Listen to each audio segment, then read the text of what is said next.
छोटे लड़के ने लापरवाही से अपना हाथ हिलाया और अचानक रसोई में चावल और अंडों की अनंत धारा प्रकट हो गई। जैसे ही अंडों को पकड़ा गया वे चूजों से मुर्गियों में बदल गए। यह देखकर दोनों दादी और माँ हैरान रह गईं। वे इसे स्वर्ग से उपहार समझी। उन्हें नहीं पता था कि यह सब छोटे बच्चे का काम था। पता चला कि लड़का और उसकी माँ एक दूसरे पर निर्भर थे जीविका के लिए। हालांकि वह पहले ही 7 साल का हो चुका था। वह अभी भी उसकी माँ उसकी बड़ी ध्यान से देखभाल करती रही। लेकिन यह साधारण सा दिखने वाला बच्चा वास्तव में ड्रैगन किंग का पुनर्जन्म था। क्योंकि ड्रैगन किंग को परीक्षाएं झेलनी थीं। उसकी जादुई शक्तियां सील कर दी गई थीं, इसलिए बच्चा बोल नहीं सकता था।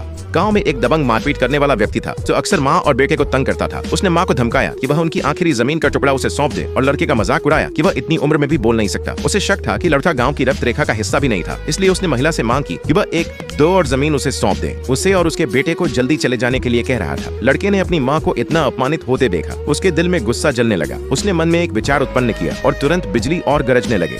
गुंडा जल्दी से डरकर भाग गया। हालांकि यह अंत नहीं था। जैसे ही माँ और बेटा घर लौटे, आस पड़ोस की आंटी ने जल्दी से आकर बताया कि उनकी जमीन की पानी की आपूर्ति गुंडे ने काट दी है। यह सुनकर माँ जल्दी से अपने बेटे को खेतों में ले गईं। लेकिन गांव वालों ने उन्हें धमकी दी, अगर वह जमीन नहीं सौंपती तो वे हमेशा के लिए पानी की आपूर्ति काट देंगे। लड़का यह सुनकर उसने पानी के लिए चुपचाप मंत्र जप किया और आकाश तत्काल ही अंधेरा बादलों से घिर गया। हालांकि उसकी जादुई शक्तियां अभी पूरी तरह से बहाल नहीं हुई थी। अंत में वह असफल रहा। लाचार होकर माँ ने गांव के मुखिया से न्याय की आस लगाई। लेकिन उसकी हैरानी की सीमा नहीं रही जब उसने देखा कि गांव के मुखिया ने बदमाश के साथ मिलकर उसे अपमानित किया। इस पर छोटे लड़के का गुस्सा फिर से उफान पर आ गया। उसने अचानक गांव के मुखिया की उंगली पर काट लिया। गांव का मुखिया गुस्से में लड़के को मारने के लिए तैयार हुआ, लेकिन अगले ही पल आसमान का रंग बदल गया और गांव के मुखिया की तरफ बिजली का एक कड़कड़ाता कारंग गिरा।